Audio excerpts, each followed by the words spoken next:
అందరికీ నమస్కారం. మరి మచిలీపట్నం గంజాయి బాబు అని ఒకడు కొత్తగా ఉన్నాడు. వేశారు మరోలా బాబా అని ఆగుతాడు. ఆ మైకులో చెప్పేది కూడా అర్థం కాదు. అరే నాయనా, గత ప్రభుత్వం నేను తండ్రి గారు మంత్రి కూడా చేశాడు. ఏమి ఇచ్చారా బాబు ఉద్యోగాలు చెప్పు? 5 ఏళ్ళు విద్యార్థుల్ని నిరుద్యోగులు మోసం చేసి ఒక డిఎస్పీ ప్రకటించాల. ఉపాధ్యాయులకి ఏమైనా విలువ ఇచ్చారా మీరు? ఉపాధ్యాయులను ఎక్కడ కూర్చోబెట్టారు మీరు? బ్రాందీ షాపుల దగ్గర, మరుగుదొడ్ల దగ్గర. మీద ఉపాధ్యాయులకిను విద్యార్థులకి న్యాయం చేసే ప్రభుత్వం మీరు, న్యాయం చేసే నాయకులు మీరు.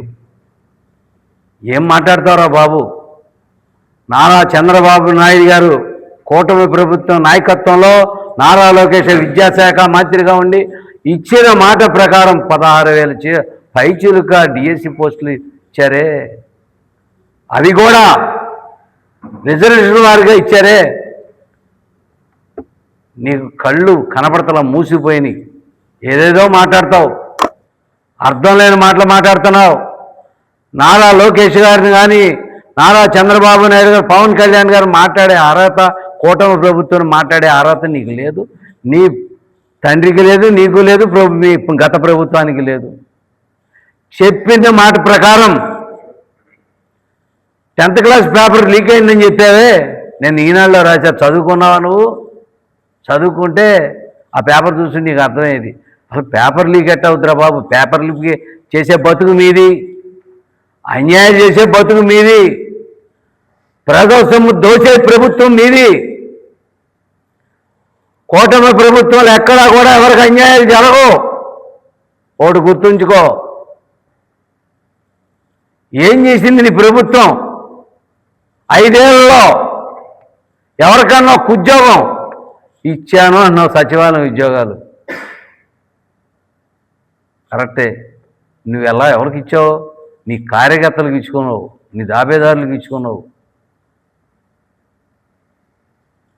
తెలుగుదేశం పార్టీ పాదర్శంగా కూటమి ప్రభుత్వం ఎంత తప్ప అన్యాయంగా వెళ్దావు.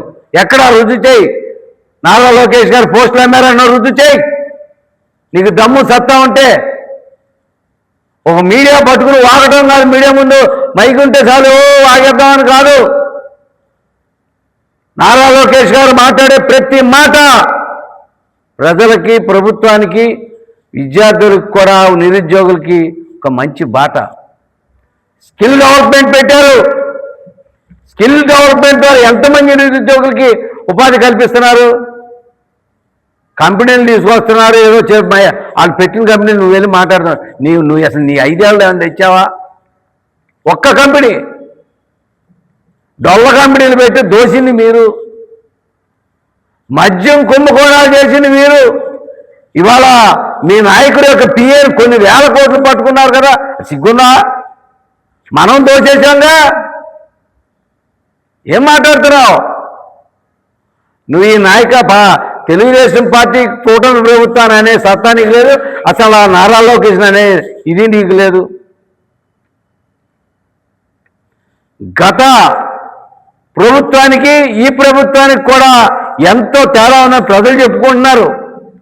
మరి నీకైతే ఎక్కడ అవన్నీ ఇదే దాఖలు కనపడతలా. మరి తొలి నుండి జగన్మోహన్ రెడ్డి యొక్క నిర్ణయాల్ని ప్రజలు వ్యతిరేకించబట్టే వాళ్ళు నీకు 11 సీట్లు కట్టబెట్టారు. అయినా నీకు బుద్ధి రాలా. నీవు నీ నాయకుడి మీద, నీ గత ప్రభుత్వం మీద ప్రజలు విశ్వసించట్లేదని ఏదో ఒక డ్రామా ఆడి, ఏదో ప్రజల్లో ఒక అలగలు సృష్టించాలని డ్రామాలు ఆడుతున్నారు తప్ప మీకు చిత్తశుద్ధి లేదు, ఏమీ లేదు, మీ బొంద లేదు. విద్యార్థులు న్యాయం చేసే ప్రభుత్వం మాదని తెలియజేసుకుంటూ పిచ్చ పేలొద్దని చెప్పి తెలియజేసుకుంటాం.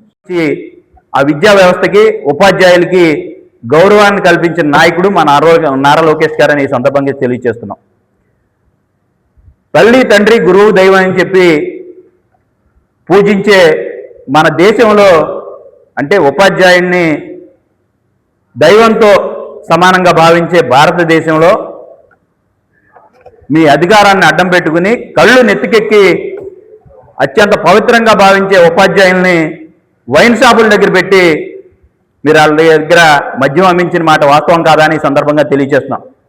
అంతేకాదు వాళ్ళని టాయిలెట్స్ దగ్గర ఫోటోలు తీపిచ్చి ఉపాధ్యాయుల్ని మీరు అవమానించింది కూడా ప్రజలెవరూ మర్చిపోలేదని కూడా ఈ సందర్భంగా తెలియజేస్తున్నాం.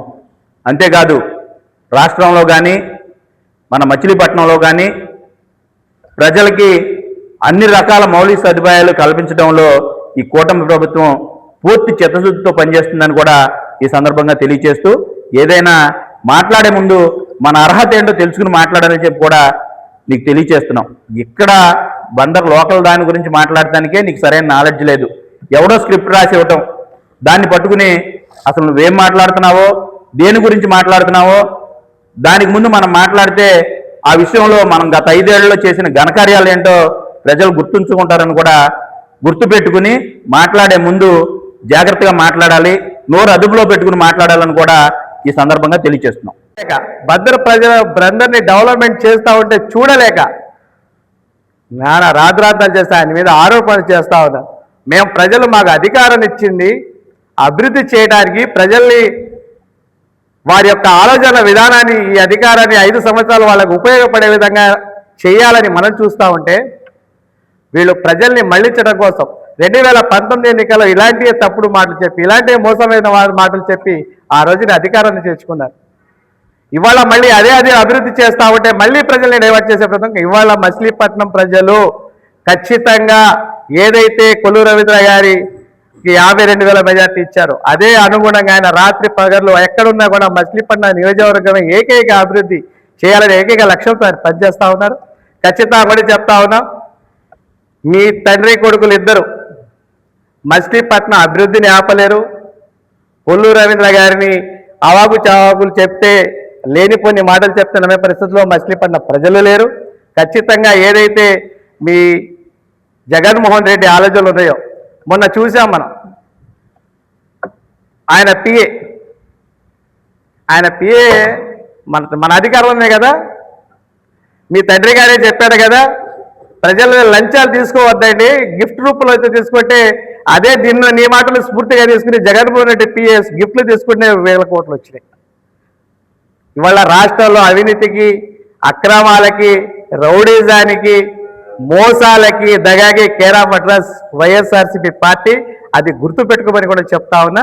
ఇలాంటి ఏదైతే మచిలీపట్నంలో అభివృద్ధిని ఆకాంక్షించే ప్రజలందరినీ కూడా కోరుతా ఉన్నాం, ఇలాంటి ముసుగేసిన దొంగల మాటలు నమ్మవద్దు. ఏదైతే మీరు ఇచ్చినటువంటి ఆదరణని, అభిమానాన్ని కొల్లు రవీంద్ర గారు గుండెలో పెట్టుకుని ఈరోజు మీ అందరికీ కూడా ఈ మచిలీపట్నం అభివృద్ధిగా పనిచేస్తా ఉన్నారు. అదేవిధంగా నారా లోకేష్ గారు కూడా ఒకటే చెప్పారు, నేనైతే పాదయాత్రలో ఎన్నికల హామీలు ఇచ్చిన హామీలన్నీ కూడా అంతకు మించి పిల్లలకి చేయాలని చెప్పి ఆయన ఆలోచనలో ఉన్నారు. మీలాగా స్కూల్ బ్యాగుల మీద, టోపీల మీద, స్కేళ్ల మీద, పలకల మీద బొమ్మలు వేసుకొని చేయలేదు. మనం ఖచ్చితంగా రాబోయే కాలంలో మంచి ఉద్యోగ అవకాశాలు ఇస్తూ, ఏదైతే సచివాలయంలో వాలంటరీగా ఉద్యోగాలు ఇస్తూ ఎన్నికల్లో వాళ్ళ గొంతు కోసారు, వాళ్ళు కూడా చెప్తా ఉన్నారు మా గొంతు కోసారని. రాబోయే కాలంలో మచిలీపట్నం అభివృద్ధి జరుగుతుంది, ఈ రాష్ట్రం మంచి అభివృద్ధి పథంలో జరుగుతుంది. ఈ కూటమి ప్రభుత్వంలో మరింత మంచి, మళ్ళీ ఇంకా 10 ఏళ్ళు ఈ కూటమి ప్రభుత్వం ఉంటుంది. మీ దొంగ మాటలకి, మీ ఆలోచనలకి ప్రజలు ఎప్పుడో పసిగట్టారు. కాబట్టి ఇక నుంచైనా మీ బుద్ధి మానుకొని ప్రజలకి నిజాలు మాట్లాడండి, తప్పులైతే ఎత్తి చూపించండి, కానీ మోసాలు చేయదని తెలియజేసుకుంటాం.